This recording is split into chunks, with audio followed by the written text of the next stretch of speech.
Pendant longtemps, ils se sont tus. Franck, Fabrice, Cyril et les autres ont travaillé près de 20 ans à CEBM, une ancienne usine de découpe d'amiante devenue entreprise de fabrication de palettes. Ils se savaient exposés à l'amiante mais ne l'ont jamais dénoncé par peur de perdre leur emploi. Aujourd'hui, leur entreprise est en liquidation, ils vont être licenciés et ils ont décidé de se battre. Aujourd'hui, c'est un peu la colère qui remonte par rapport à tout ce qu'on vient de dire, le licenciement, l'amiante, la peur de la maladie.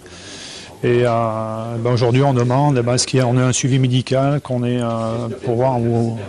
fasse le scanner, les EFR, pour voir, en espérant qu'on n'ait pas la maladie, mais on va essayer de se défendre pour sauver encore ce qui peut être sauvable.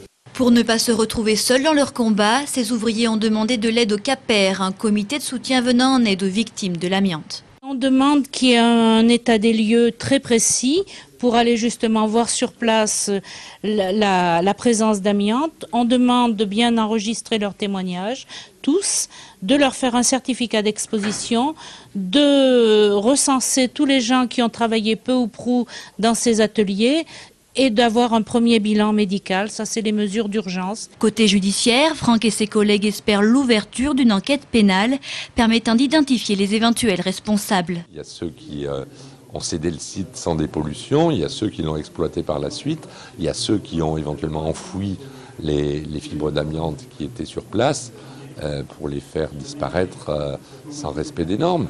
Pour l'heure, seul un courrier a été envoyé pour avertir le procureur de Clermont-Ferrand.